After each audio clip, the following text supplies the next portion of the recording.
Есімдіктердің тізіміне көшпес бұрын алдымен есімдік дегеніміздің не екенін түсініп алайық. Жүктеу есімдіктері сөйлемдегі зат есімдердің орнына қолданылады. Олар сөйлемді қысқартуға және сөйлем ішінде немесе мәтінде бір зат есімнің қайталана беруін болдырмауға көмектеседі. Неміс тіліндегі есімдіктер орыс тіліндегі мужской род, женский род және средний род сияқты өзгерістерге ұшырайды. Сондықтан зат есімдерді тиісті есімдікпен алмастыру керек. Біз білеміз, қазақ тілінде бізде ондай род жоқ. Ал неміс тілі бұл жағынан орыс тіліне ұқсас.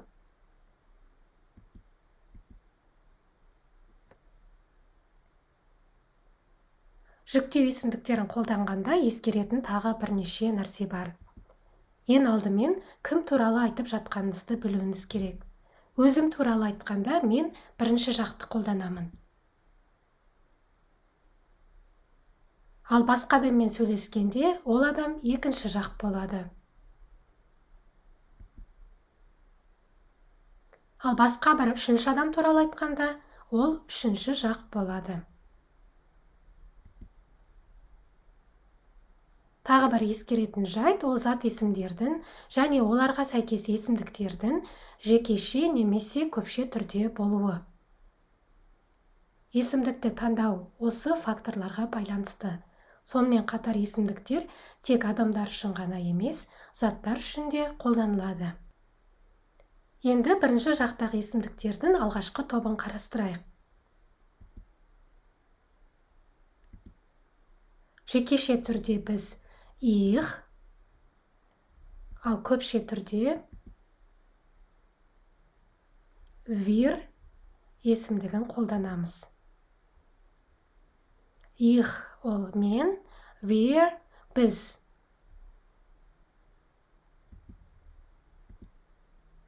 Мына екі мысалға назар аударайық. Ich lebe in München. Ich lebe in München. Мен Мюнхенде өмір сүріп жатырмын. Бұл жерде мен тек өзім туралы ғана айтып тұрмын. Wir leben in München. Біз Мюнхенде өмір сүріп жатырмыз. Бұл жерде мен өзіміз туралы, яғни бірінші жақтың көпше түрінде айтып тұрмын.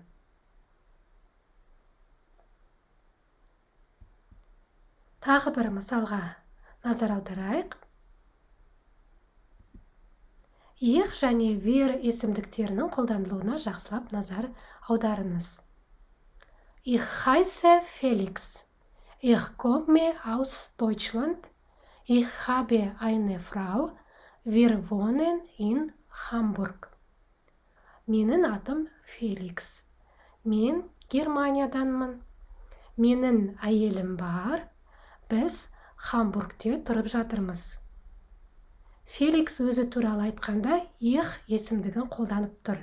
Мысалы, ich heiße Felix, ich komme aus Deutschland, ich habe eine Frau. Ал өзі мен әйелі туралы айта бастаған сәтте бірден бірінші жақтың көпше түрі wir есімдігіне көшеді. Wir wohnen in Hamburg. Біз Хамбургте тұрып жатырмыз. Бұл жерде wohnen етістігіне назар аударуларын сұраймын. Wohnenнің қазақша аудармасы тұрып жатырмыз деген мағынаны білдіреді. Ал біз осы сабақта leben етістігін қолдандық. Leben етістігі ол өмір сүріп жатырмыз деген мағынаны береді. Яғни екі етістіктің арасында мағынасында сәл айырмашылық бар.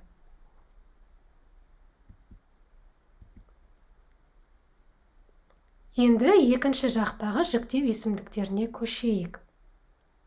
Сөйлесіп тұрған адамыңызбен ресми, сыпайы немесе бейресми түрде тілдесе аласыз. Бұны біз өткен сабақтарда өткен болатынбыз. Алдымен бейресми жағдайды көрейік.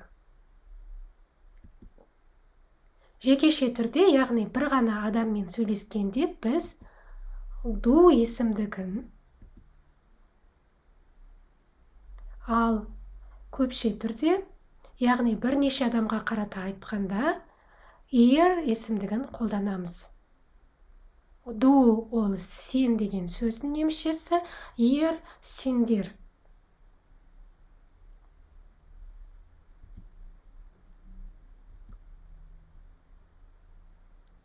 Әрқайсысына бір мысалдан келтірейік.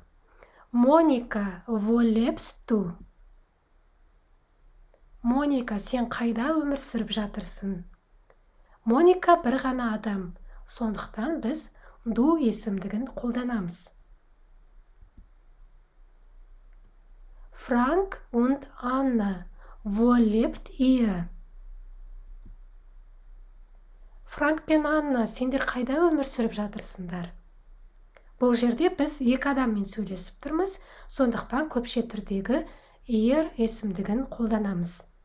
Есіңізде ме, әңгіме бейресми түрде болғандықтан, біз адамдарға тек есімдерімен қарым-қатынас жасаймыз. Бұл көп жағдайда біздің достарымызға, немесе бізден жасы кіші адамдарға қолданылады. Ал енді екінші жақтың ресми, сыпайы түріндегі есімдіктерін көрейік.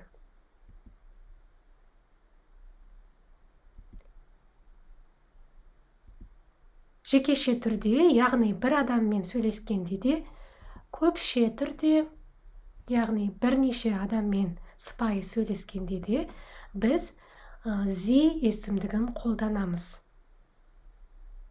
Бұны есте сақта өте оңай, және бұл зи есімдігі сыпайы түрде, жекеше түрде де, көпше түрде де бас әріппен жазылады. Сөйлемнің қай жерінде келсе де, ол бас әріппен жазылады. Мысалдарға қарап көрейік. Herr Schmidt, wo leben Sie?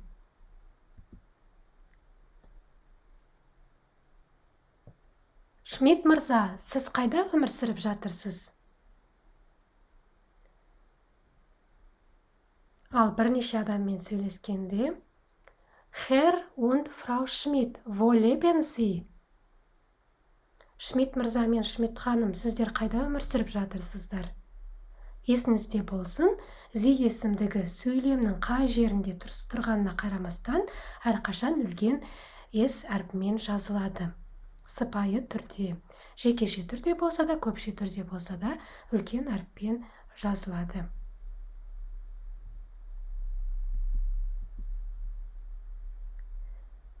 Үшінші жақтағы жіктеу есімдіктеріне көшейік. Үшінші жақтағы есімдіктер де жекеше және көпше түрде болады.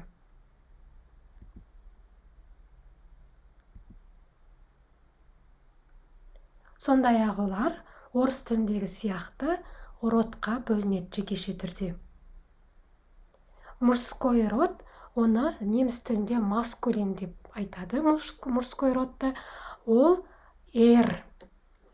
ол. Женский род неміс тілінде феминин деп оқылады. Оны зи деп айтамыз. Және нейтрал, яғни орыс тіліндегі средний род, ол ес есімдігін қолданамыз. Ал егер бірнеше адам не зат туралы көпше түрде айтқанда, зи, яғни олар есімдігін қолданамыз.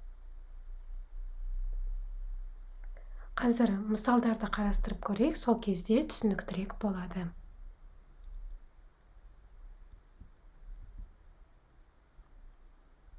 Das ist Max. Бұл Макс. Max lebt in New York. Макс Нью-Йоркта өмір сүріп жатыр. Біз есімдіктер зат есімнің қайталанбауы үшін керек екенін білеміз.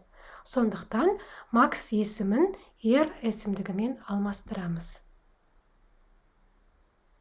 Яғни lebt in New York деп те айтуға болады.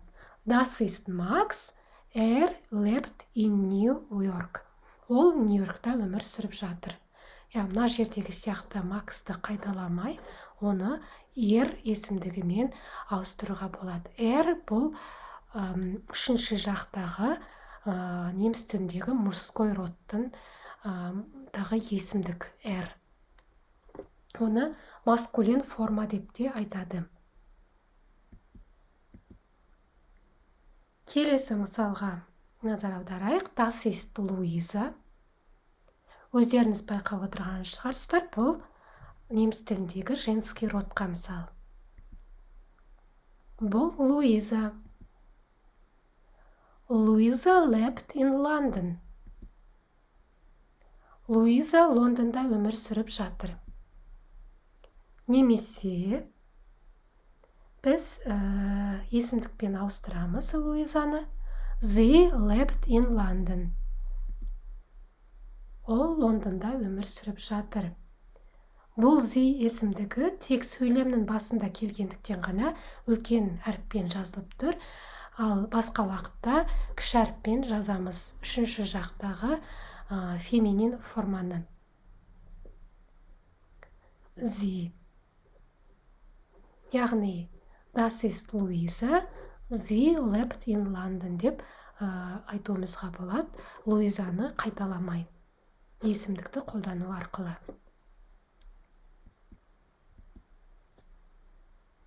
Келесі мысал. Das ist mein Auto. Бұл менің автокөлігім. Das Auto ist neu. Бұл автокөлік жаңа. Немесе біз оны есімдікпен алмастырамыз. Es ist neu. Ол жаңа. Яғни, мына жердегі ауто зат есімдігін қайталамай келесі сөйлемде, оны есімдікпен ауыстыру арқылы біз осындай сөйлем құрасақ болады. Және бұл жаңағы жекеше түрде үшінші жақтағы орыс тіліндегі средний род. Неміс тілінде оны нейтрал деп айтады, нойтрал деп айтады. Яғни, осындай зат есімдерді біз es деген есімдікпен алмастыруымызға болады. Das ist mein Auto, es ist neu.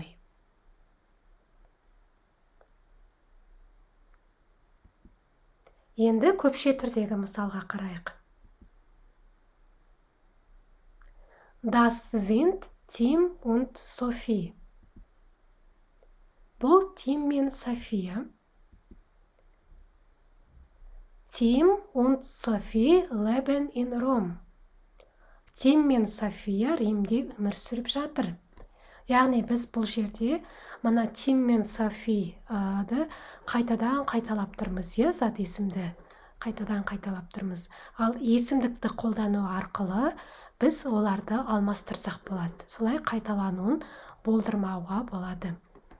Яғни немесе біз оны зат есімді есімдікпен алмастыру арқылы мынандай сөйлем құраймыз. Sie leben in Rom. Олар Римде өмір сүріп жатыр. Бұл зиде сөйлемнің басында тұрғандықтан ғана үлкен әріппен жазылады. Басқа уақытта кіші әріппен жазуға болады. Сонымен біз бұл видеода зи сөзінің 4 түрлі қолданылуын көрдік.